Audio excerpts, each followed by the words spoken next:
Thank you for joining us. I'm Olga Sussex, and I'm welcoming you on behalf of the IMLR, the Institute of Modern Languages Research. And I'm welcoming you to this event, which is one in a series of many, which we've called Encounters. And it is always about encounters between authors and their translators. And we've had over the years some really exciting insights. Today is a little bit of a new departure. We have never had a comic artist, a graphic artist, and the translator talking to us. So I very, very much look forward to this. Before we start, just one word for the format, though. So we're going to have a conversation. We're also going to have a little bit of reading in between. And then at the end, there'll be a time for the audience for you to ask questions. We are recording this event, so if you do not want to be recorded, then please just ask your question in the chat and I'll pick it up and relay the question. Right, let's start. So I'll start by introducing our guests. First of all, I am very, very delighted to welcome Birgit Weyhe. Birgit was born in Munich, but she spent her childhood in East Africa. And she then moved back to Germany to do her university studies in Constance and Hamburg. And then she took a second degree in illustration. And since then has worked as a comic book artist. Her graphic novels have been highly praised and nominated for various prizes, not just in Germany, but also in France and Japan.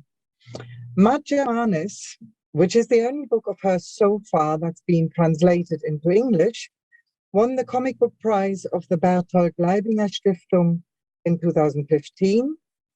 And in 2016, it won Birgit the prestigious Max-und-Moritz-Preis for the best German comic. Birgit has also published in many magazines and anthologies across Europe and beyond, but she has also published several book-length publications. And today, as I said, we are going to concentrate on Madgermanes, which was published in 2015. But I do want to mention three other more recent publications. I mean, three others since 2015. That's amazingly prolific, I have to say. So one of them is a collaboration with the Nigerian author Sylvia Ofili, and it's called German Calendar No December, which is it's a story about a girl between two cultures. So that was published in 2018. 2020 saw the publication of Lebenslinien. And Lebenslinien is a collection of short narratives. They each are just 18 frames. They were published in the Tagesspiegel as a series initially, and then, as I said, came out as a book in 2020. And again, very much a presentation of people between cultures and at the center, questions of identity and belonging. So very much, the same themes also that come up in Madgermanes.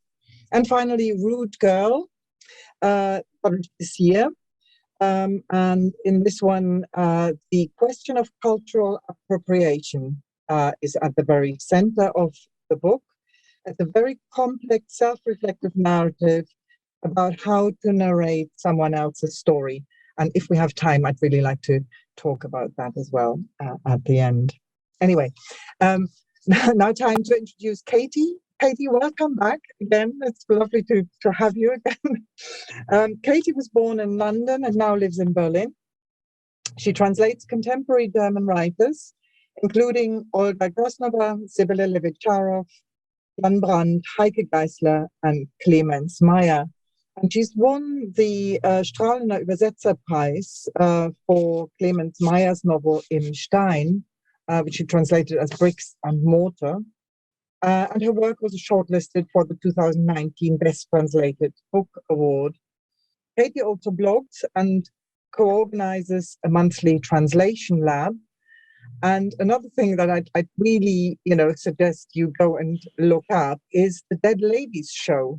So Katy hosts the Dead Ladies Show, presenting women who were in some way fabulous while they were alive. And the two latest are fascinating. They are about the bee scientist, Eva Crane, and about the blues singer, Memphis Minnie. The podcasts are online. So today, Madgermanes is at the center of our attention, and that's because Katy's English translation was recently published in 2021. Birgit, why don't you start us off telling us about the book, telling us about the intriguing title? How did you come to this project? What is it all about? Yeah, hello, everybody. My brother lived in Mozambique for more than 10 years. And when I visited him for the first time in 2007, I met by chance one of the former GDR contract laborers. And I was quite shocked that I, as a West German person, had never heard of those Mozambicans who, about 20,000 of them worked in the GDR. And his story was quite sad, that he said that he when he came back, he felt estranged and that he didn't get all of his money. So when I came back to Hamburg, I tried to do I did some research, and I met other Madgermanes. And then as I traveled again and again visiting my brother, I made more contacts. And in the end, I decided to make a book out of these interviews. And it took a while for me to decide how to narrate the story, because I'm not Mozambican and I had never lived in the GDR. So I wasn't really an expert for this story. But as nobody told the story, I decided to fictionalize it. And so all the interviews I made in Germany with former workers and those who went back to Mozambique, I fictionalized it and decided to put all their experience in three characters, in José and Basilio and Annabella. And Madgermanes, actually, at first I always thought it has something to do that they're mad on Germany because they didn't get their wages, or all Germans are mad or something. But it actually means in Changana, it means those Madgermanes, those who have been in Germany. So that's why I took it as a title, because everything is true, I think. Right. Okay. So you say you have explained that you have the three characters that are sort of assemblages of many people's interviews and several sources. But what I find so fascinating about this book is how it builds up in layers, because these three characters are interconnected, aren't they? Yes, actually, you only understand the whole story if you read all of their stories. And part of it was that because when I started to do the interviews, they already had been back at home or in wherever the whole thing had been over for more than 20 years. So it also has to do something with memory.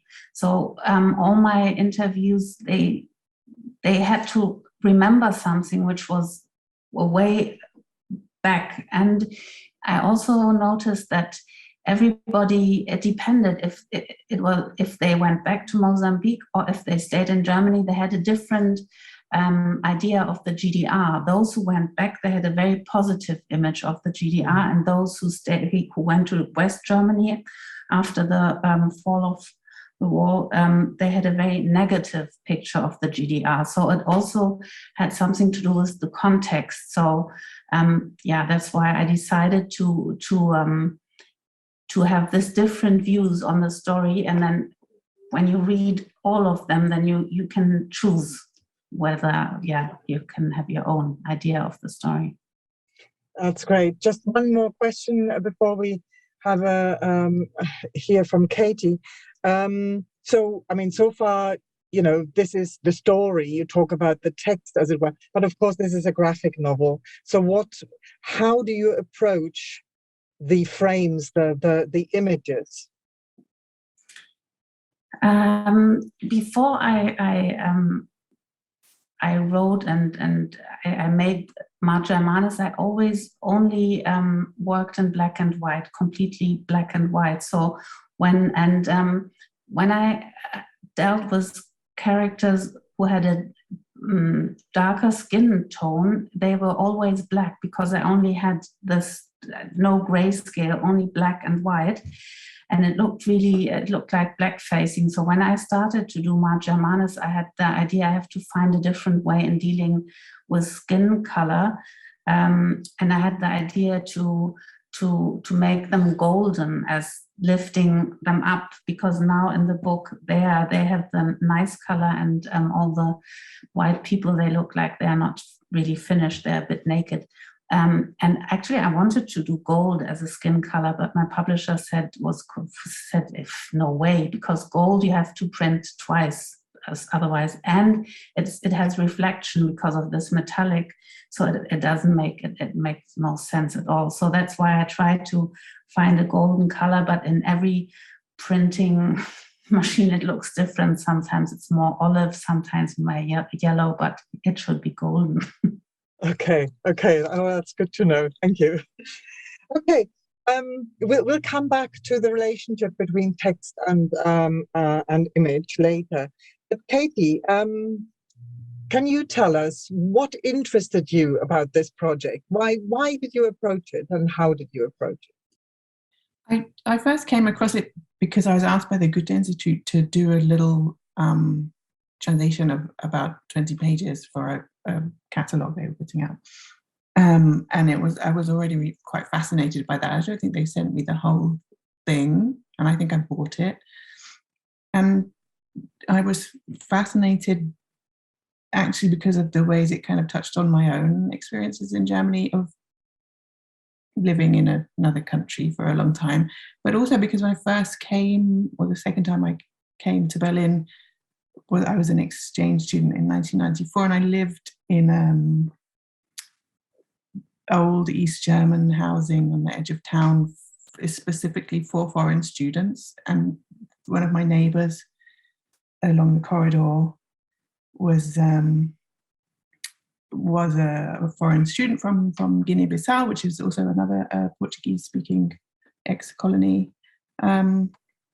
And of course, he was a very different class from these workers. He was, my father was a powerful man in Guinea-Bissau, and he had managed to extend his stay, which was quite unusual, because most foreign students had to leave. And he is very, very similar to one of the characters, Basilio, in the novel. So all these things came together, and I was aware, because my son went to a sort of Portuguese-focused school, that there were a lot of Mozambicans in East Germany, but I didn't know about the injustices, and I didn't know about the conditions that they worked under either. So I was really, really touched by the story. And then when you realized, obviously, you saw it's a comic book novel, you hadn't done that before. Was that fun, or was it really a little bit scary? Well, it was kind of scary, but this is scarier because you're going to show German and English next to each other.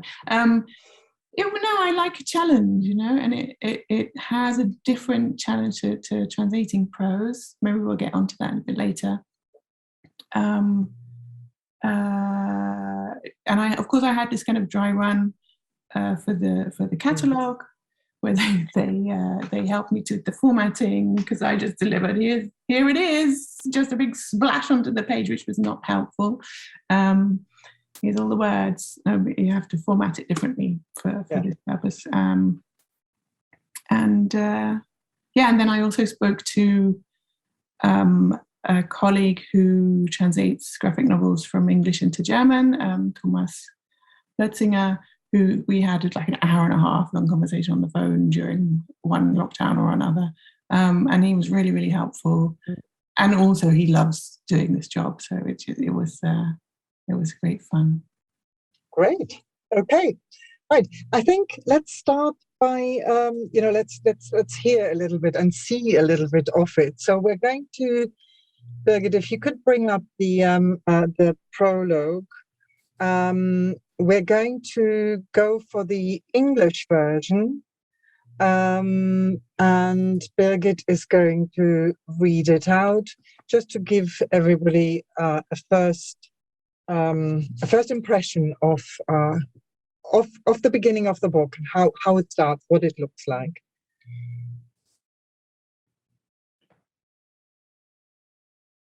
Madgermanes.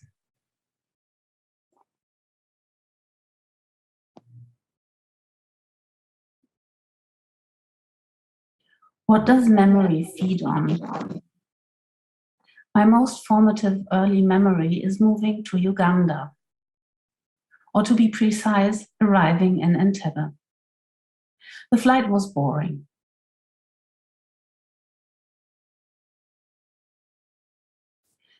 The heat bounced back off the runway. The air was soft and humid. So many new sounds. A very special mix of sensory perceptions that would accompany me throughout my childhood, first in Uganda and then in Kenya. 40 years later, on a visit to the north of Mozambique, I'm greeted by the same blend, the boiling hot runway, the buzz of an unfamiliar language, the extreme humidity. I've never been to Mozambique, and yet it feels so familiar, more like a homeland than Hamburg in any case. I feel at home, instantly. What is home? In Pemba, I run into former East German contract workers. Ai, Muzungu, donde vem? Eu sou alemão de Hamburgo. Ah, Sie sind aus Deutschland. Do you know Ilmenau? I lived in Thuringia for 9 years. There were 20,000 Mozambicans in East Germany from 1979, often doing very unpleasant jobs. After years of absence, they had to return home in 1990, strangers in their own land. They faced fundamental questions of belonging and where to call home. The Madgermanes, as they call themselves, have a close network. Some of them were willing to tell me their stories. Regis. This was in Karl-Marx-Stadt. I was in Hoyerswerda. Back in Hamburg, I was still fascinated by the subject. I began to do research and held more interviews. Many thanks to all my interviews for their patience and cooperation. Together, their stories make up the fictional characters of José, Basilio, and Annabella. Thank you very much, Birgit. So we have a lot in there already, the whole approach of how you got to the story, how you're dealing with it, your interviewees, and of course already the question of belonging. So if you could bring up page 12 again, that would be great.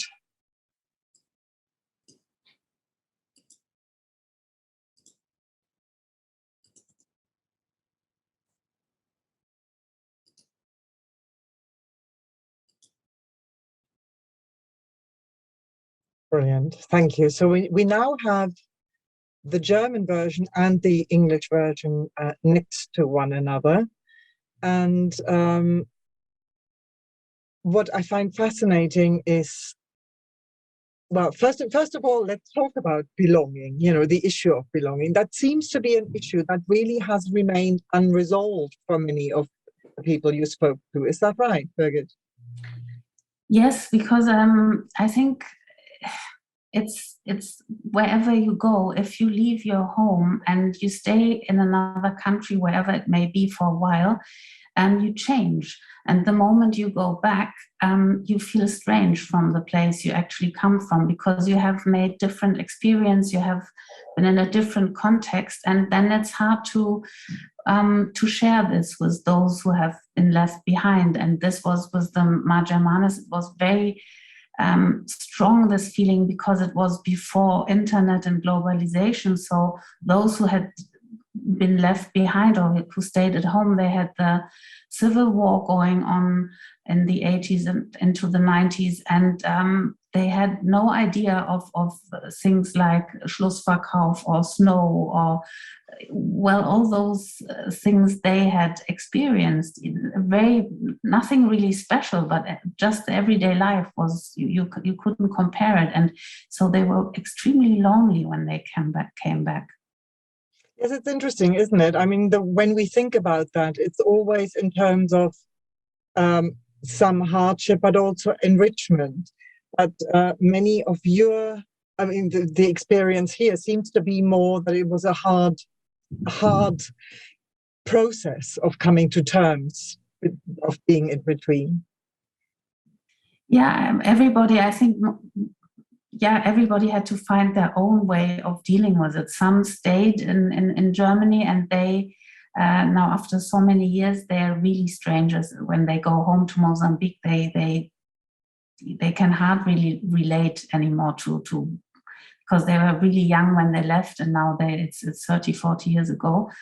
And those who went back after being in the GDR for 6, 7, 8 years, I mean, they could decide either they just realized they didn't get their money, they didn't really learn something they can use, and they just sort of accepted it, sadly. And then there's another group who are still fighting until today for at least for their money. And Katy, there are, of course, really, really difficult words in here. It doesn't look like it, but heimatlich, Heimat, that's a real issue, isn't it? Because it's a word that has so many connotations. So how did you get to that? I think once I decided I didn't have to find one word that would work in every case, it made me feel much freer. And I don't know if you can see this middle picture in the right-hand column, heimatlicher als Hamburg jedenfalls, and more like a homeland is what I've done. And then on the next page, Heimat comes up again, and I've just translated it as home. And she says, I feel at home here on the bottom left picture. I think it's a very weighted word in German because it's been so abused over the centuries for different purposes, and it means something different to everybody else as well. But I think that we have all of that in English in homeland, which is a word that gets politically bandied about, and in home, that are two concepts that are really poorly defined, and we can all decide what they mean for us. So once, yes, that sadly languages never overlap entirely, and that worked for me. Yeah, I think in a way you are able in English to sort of skirt around the difficulty of Heimat. And I mean, Heimat itself isn't difficult, but the as you say, the way it's been used and is currently still used by the AfD and other political forces. So you have to be careful with it in German, whereas maybe in English it isn't such a hot potato. I don't know, I feel like homeland, especially in America, is a similar issue there. But yes, but I've also many years ago attended events here in Berlin trying to reclaim the term Heimat and redefine it from the point of view of people who weren't necessarily born here. Yes, so it's a horribly layered word, and there's never going to be a solution. Another question for you, Katy. So I noticed that the crickets in your English translation say tilp, tilp. They do, you know this is where we're going to get a little bit technical here. So there's two layers to this art. The one is black and one is the golden color. And it was very difficult to change any of the golden stuff. So we didn't. But the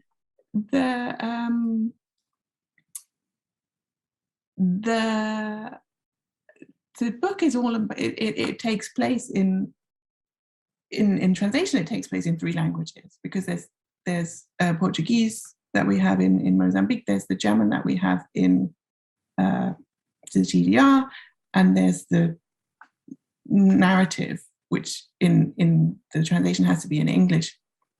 But so much of this is about confrontations with a new culture and a new language that I felt very, very comfortable leaving a huge amount of German in there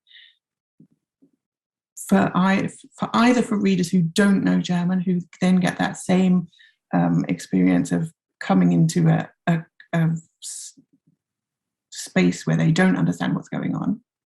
There's a lot of, we'll see perhaps a bit later, there are a lot of artifacts with the German writing on them and not understanding it. Or for those who do understand German, to get a little bit of the local colour and flavour.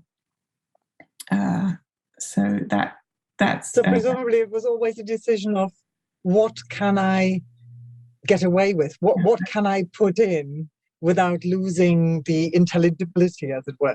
Yeah. But sometimes the point for me was unintelligibility, that these characters are coming from abroad, and there's I don't know if we're going to see that. It's a beautiful way to phrase it. One of the characters says, well, we came to Germany and nobody spoke our language, which instead of we came to Germany and we didn't yet speak German. And we get that scene that I think we saw just a moment ago in the prologue, the buzz of a foreign language, which is just these little lines. And I think that buzz in the translation is very present. Yeah. Great. Yeah. Thank you. I think it's time to do another reading. Birgit, if you could bring up the next section that you'd want to read from. Tell us where it is and what it is before you start, if you could. It's the first protagonist who's telling his story. It's José Antonio Mogande, and he's telling us how he arrived in Germany. That's everybody starts. They try to tell me, or the reader, what they actually remember and how they remember it. And it's always about how they arrived and how they remember, actually. So this is José Antonio Mogande. What I remember: memory is a dog in heat. It lies down here and there and there. When you approach it, you never know. Will it stay put or disappear in a flash? There's no counting on it. I can't give you a guarantee, but you asked me, so I'll try to remember. It was sometime in November 1981, or was it early December? We landed at Schönefeld Airport, Interflug, in East Berlin, Deutsche Demokratische Republik, straight from Maputo, Mozambique. 2 socialist sister states. I have to say that I actually put this forward and never forget, because I use it for a reading, so I could translate it, because I had to look it up to find that. So this is not, Katy didn't translate this, it's just for me to have it in the reading. Vorwärts und nicht vergessen. Solidarität. What nonsense. I can hardly remember the flight. Only the shock on arrival. It was so cold. I was very young, just turned 18. and suddenly I was in Germany, wrapped in blankets. They took us straight to our hostel on the edge of town. We were allocated rooms. There were lots of shared rooms. I was alone to start with. 2 Betten, eine kleine Kommode, ein Doppelspind, 2 Decken, Winter, 2-mal Bettwäsche, ein Tisch, 2 Stühle, 4 Handtücher. It was comfortable, but I felt ill at ease in the beginning. The air was so strange, dry and warm and sort of itchy. Despite the cold outside, I'd never come across heated air before. Suddenly, I was scared. What am I doing here? So far from everything I know, from everyone I love, from everything I like. Had I made a mistake? Will I ever feel at home here? You have to remember it was winter. Outside everything was grey. Wretched bare trees, no color. I was glad to hear voices at the door. Thank you. I think that's a really good reading to help us delve a bit deeper into some of the more intricate aspects of your work, and especially the relationship between words and images, I think are really, really interesting. Maybe could you take us back to pages 21, 22? That's, those were the pages that deal with memory.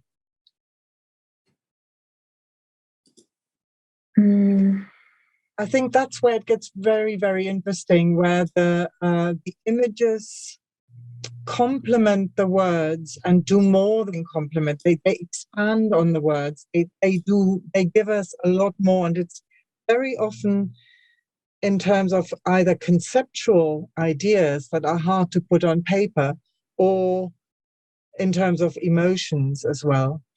So we have these 2 pages here on memory.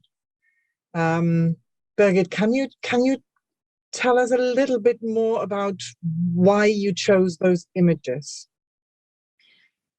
Because really, many of those who I have interviewed, when I started to ask them about their time in the GDR, especially those who lived or who live in the northern part of Mozambique, they had never talked about their experiences for a long, long time. So they constantly, when they started to talk about, they always said, yeah, it was like this, or maybe not. Maybe it was like this. I don't know. So it was this constant move. Oh, it was there. No, it was there. And I ate this. No, it was something else. So it was a constant moving from navigating.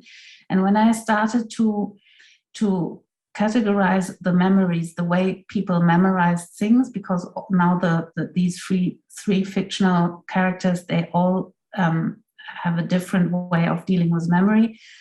I wanted to find a way to find a picture of this not going directly, or not being very uncertain, or not controllable. And then I thought of a dog, which is first I had in German the word räudige Hündin, because I like the word, and I had the feeling it's like a shabby old dog, but then a friend of mine and my former professor, Anke Feuchtenberger, who has a lot of dogs and is a really dog expert, she said, no, a räudiger Hund has nothing to do. It's just how he looks like. It's not like he behaves. So take a Hündin, läufige Hündin, because she's so under stress, and you can't really, she's sometimes she's aggressive, sometimes she's moving away, she's approaching again. So this would be the appropriate image for what I was looking for. So that's why it got a läufige Hündin. She's here and there, and then she moves away again. Great. You can also, you can also say you play between realism and abstraction here. Yeah, because memory is how do you want to draw memory? that's something. So I had to find pictures for memory. How, and this has to be in a way, in an abstract way, because it's if I try to remember something which is a bit far away, either in time or because I forgot or whatever, then it has this sort of layers.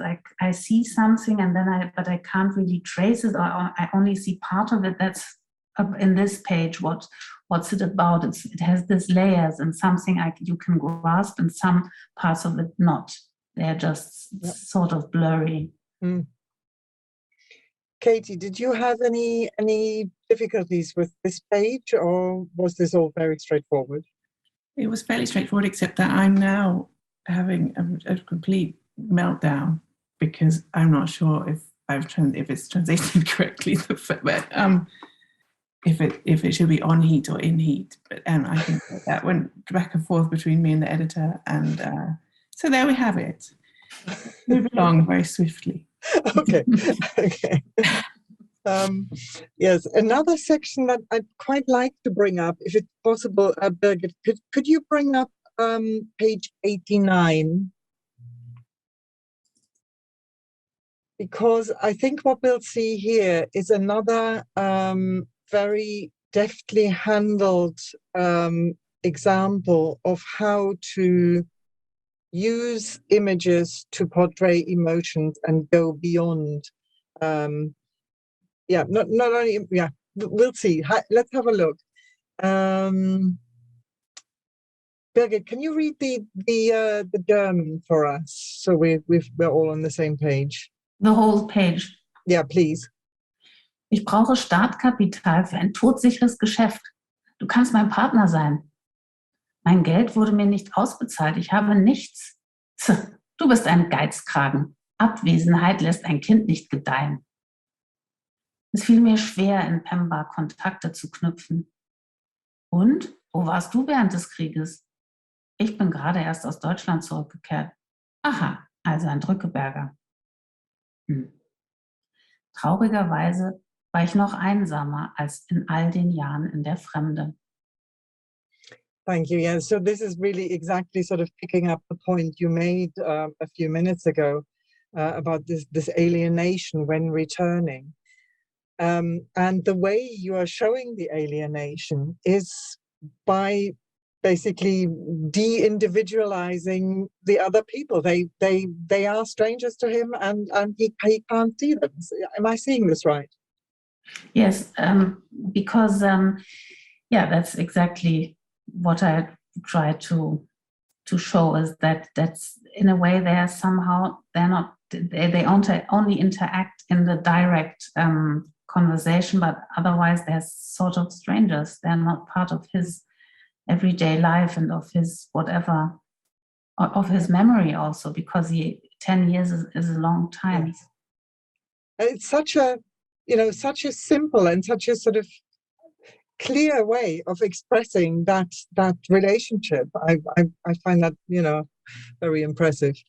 And Katy, we have Drückeberger here. Now that's not so easy, is it? It wasn't, but what I've done here is I have a draft dodger, which isn't a direct translation. Drückeberger is someone who's just kind of shirking work, doesn't want to do the work, but because he's asked, so where were you during the war? And he hasn't fought in the war. It works for me, this draft dodger. Also, although I think people don't usually read the German and the English side by side, I do like it when the sounds are similar. So I like Drückeberger and draft dodger, just because of the alliteration, really. Although, it has to work on its own terms in English. Of course, yeah. In terms of space, did you have any difficulties there, or is that?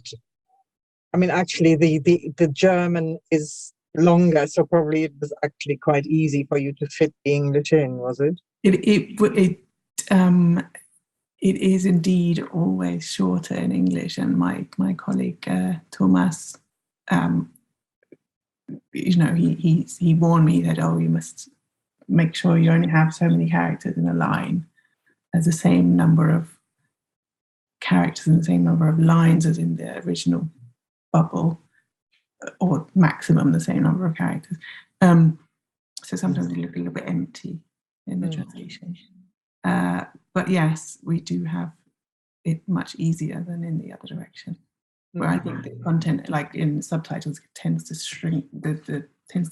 Has to shrink. You have to choose what to keep. What I didn't. Yeah. Okay.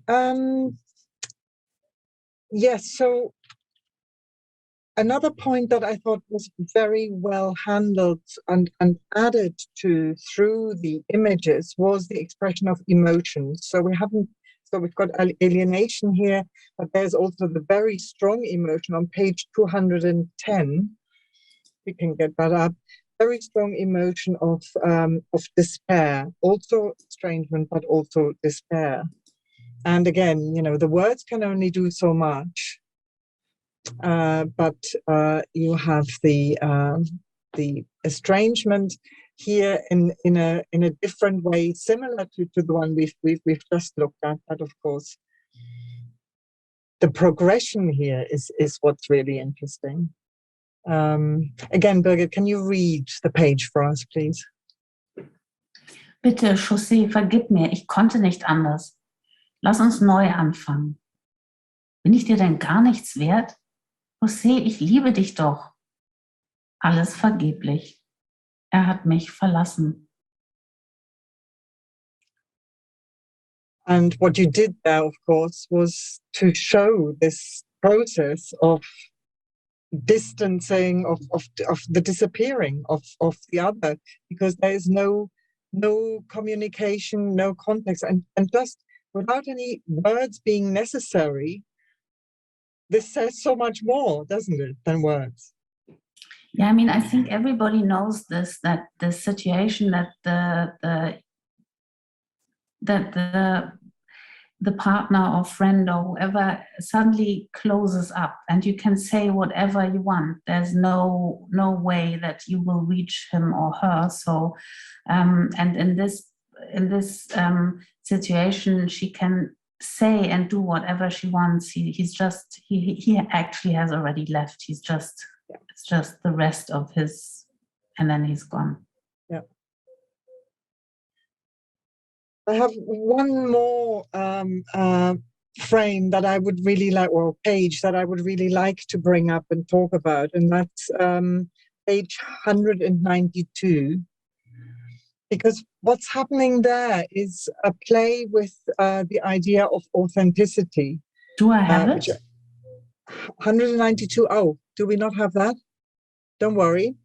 In that case, let's go to 74.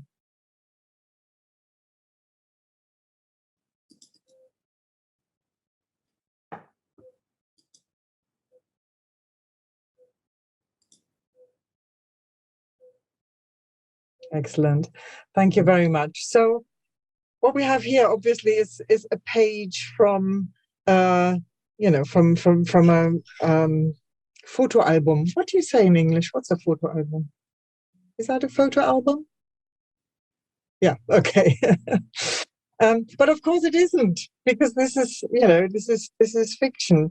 So, what is the relationship here between authenticity, reality, fiction, memory? How does that all work, Birgit? Well, photos always help to help you out with the memory, because this is the thing you actually then remember because you have the photo. But I couldn't use, or I didn't want to use real photos because I fictionalized the interviews. So I didn't want anybody to find his or her photo in a different context, because this would have been very disturbing, I guess, for those who I interviewed. So I didn't take any photos or didn't use any photos of those who I have interviewed. And in that part, I had to show how time was moving on. So to make sure that everybody understood, they made different they had their parties and their friends, and they did this and that. So this was how I tried to deal with this, was showing how time is moving on. And again, as it's about memory, I choose the photos, and but they're all fictional. I invented them, actually. So yes, authenticity is well, no, in this case. I know. I mean, the question of authenticity becomes even more pointed so there is a letter that one of the characters receives from her aunt, and the letter is represented on crumpled paper. So, we really have this idea that, the letter exists. And the aunt writes the letter, but of course the text is all in German. You've got it there. Yes, so you can see the crumpled paper there, and but as I say, I know I have, but I didn't have. Somehow I lost it. I had it prepared, but it's gone. I had the letter. I don't know. I can't show it. No, don't worry, Birgit. Don't worry. But it's so interesting because we have this impression of we have it's a crumpled paper, so it's real. And then, of course, the writing is in German and not in Portuguese. Yeah, I mean, maybe I can open it. It's, I mean, everything would have been, so many parts. This is it. Then everything would have been in Portuguese. All the situations in Mozambique, and I don't even speak Portuguese, and this was actually why I could do the interviews, was because they all spoke German, and I didn't. Yeah.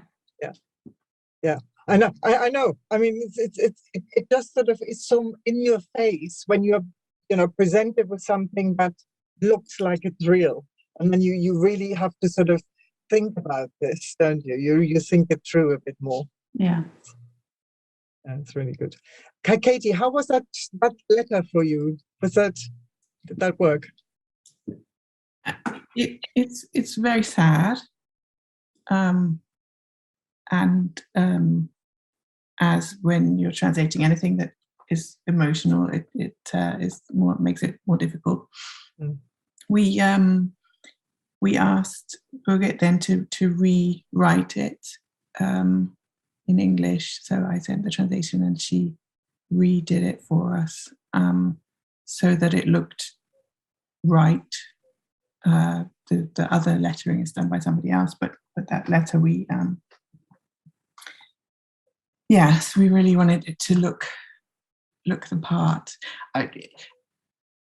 I'd never thought about this issue of the artifact being somehow in the wrong language, because I suppose that's part of my job, is always to have my characters mostly they're interacting in Germany. And I think I'm so used to suspending my disbelief and saying, okay, yeah, of course they're going to be having this dialogue in English in my version of the book. And I hope that things like, I don't know, if I think about the movie Casablanca, what language were they speaking there? And we watch it in English, and I think that we're used to it, and that we can, our brains can make that little leap, and or if it's a somersault, I don't know, but yes, I'd never thought about it before. I entirely agree with you, but I also think that moments like these are a real eye-opener for us, that really we will never fully understand, even if we think, we think we've got the equivalent, that there is a barrier, and there is we are kidding ourselves if we believe in total authenticity. I think that's interesting. Right, and of course that goes beyond all these issues as well. Yeah. Okay. So, looking at the chat, somebody said thank you, but they had to leave. So if there's any other questions, please come forward, ask them now. Either put a note in the chat or simply raise your hand and speak, because we are so few people, we can do that. So it'd be nice to hear more. In the meantime, Katy, you were saying at the beginning that you would like to say more about where you decided to stick with proper names. And it's, there's the football club, there's adverts, there's course books and so on. Yes, if you'd like to say a bit more about that, that'd be really interesting. I think we've got a little bit of a taste maybe that throughout the book, and as you can see on the front cover, there are all these artifacts. I once asked Birgit rather naively, did you collect these things in real life? Do you have a big pile of papers on your desk? But no. So there's everything from record covers to cans of beer to school textbooks, and of course the whole point of them is that they're in German, and I wanted to leave as much of that as possible, partly because it's Birgit's original artwork and it just doesn't look good to interfere with that, have somebody else kind of messing around with it too much, but partly, as I said, because of that experience. So what we saw in the beginning of José's story is the room with the list of, there's an inventory of the furniture items in there. And to keep that, I suppose, that level of sort of fake authenticity, to have that still in German, that list of furniture items, which the character can't possibly have understood when he arrived there, seemed to me to just add another layer. Sometimes it was important, I thought, for readers to know what the textbook was about. So if the picture on the cover of the textbook wasn't clear, then we did change. So we put, I think in one case there's a book that's called Bricklaying Course Part 1 or something. So we did that where it was important for the plot, where those artifacts carried some important information, but as little as possible. There was sometimes we left, for example, there's an N-word shouted by Nazis in Hoyerswerda after the wall came down. We left it in the German version. It's kind of in the background of the picture, and it felt like an artifact rather than part of a dialogue. Mm-hmm. So in dialogue, it is not left as it is, but in these kind of artifacts, it is that kind of thing. There was every single frame required a new decision on to translate or not to translate. Yeah, that's amazing. And as you say, there is still a lot of original German in there, which I think is really fascinating. So we had one instance where you were saying that Birgit, you asked Birgit to redo the letter in English. And this ties in with a question that I see Joe Heinrich has asked. Did Birgit need to change the artwork to add the English words? Are there more examples of where you communicated, where things had to be changed? I mean, I had questions, I think, but not really. That was the big one that we had our letterer to do that. Did I ask you, Birgit, if you could do the lettering and you didn't have time, right? That was yeah, I couldn't do the lettering because I didn't have time. I only did the letter. Yeah. And for me, it was interesting because normally if my books are sold to different countries, I have nothing to do with either the translation or also the artwork. And like in France, they changed everything into French.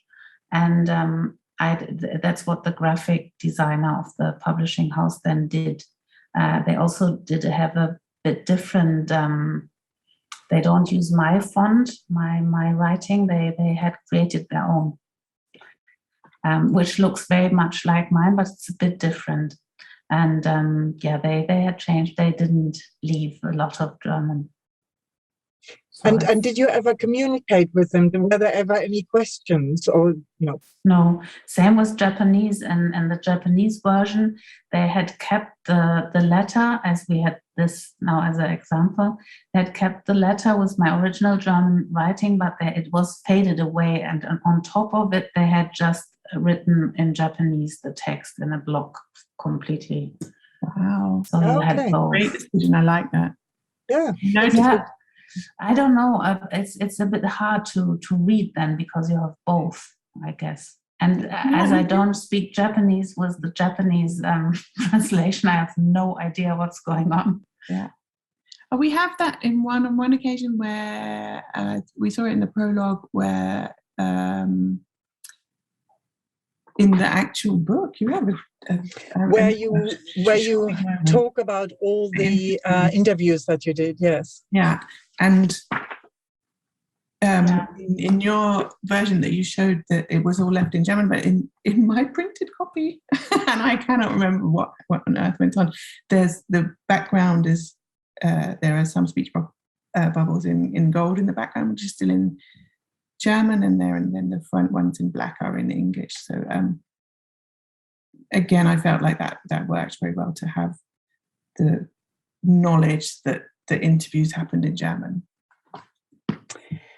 We have two more questions. So Marina is asking, did you find it harder or easier than translating a normal novel, Katy? And would you like to translate more comic books, either by Birgit or someone else? I didn't find it harder or easier. I mean, many of the challenges are the same as translating dialogue, so it has to sound natural.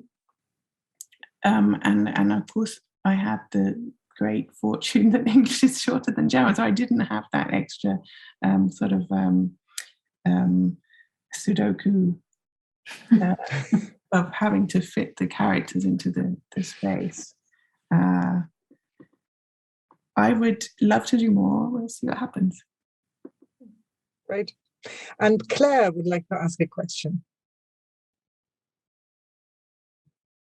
Hi there. Thank you so much. This was a great event. I taught your graphic novel, Madgermanes, many years ago now in a sort of German history class. It was wonderful to have as a resource.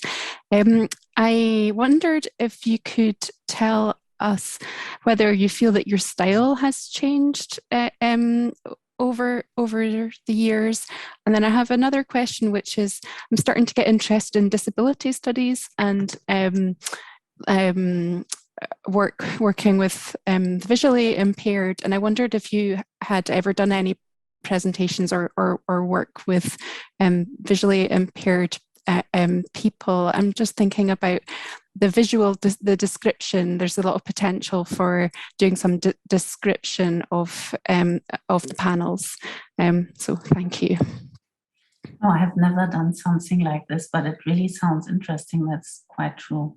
But I have no experience. I'm sorry. But for me it was very interesting because last week there was in the Comic Salon Erlangen, which is the biggest comic convention in Germany every 2 years. And I had a big exhibition covering all my books. And it was done by a curator. So for me, it was also interesting because she had a completely different way on looking on my books. And she had different topics like strong women, war, identity, I don't know. And then she took from all the books always some episodes, and they were together in the rooms covering this. And there, for the first time, I saw how much my style changed from the first book to my last book, now Root Girl. And that was extremely interesting for myself. I went through the exhibition and I thought, oh my God, oh really? Oh, how could I? And then how beautiful my first pages when I started doing books were, because I really did them completely I did them like they were in the book. I corrected them over and over again, and now I'm much faster. I just draw on paper, and then I still draw with ink, but then most of the job is done on the computer. And then if you see it in an exhibition, it's half the fun. Yeah, but it changed a lot. Thank you. That really is fascinating. Yes. So I think it's also a call for us all to get all your books so we can verify as it's true. Okay, well, it's time to close, and I just really want to say a big thank you to both of you. It was fantastic. It really was very, very interesting. And we've had Anya Miklikari and Andrea Capovilla also saying many, many thanks. It was very, very interesting. Thanks very much. Hope to see you again for something similar at some point. Thank you very much.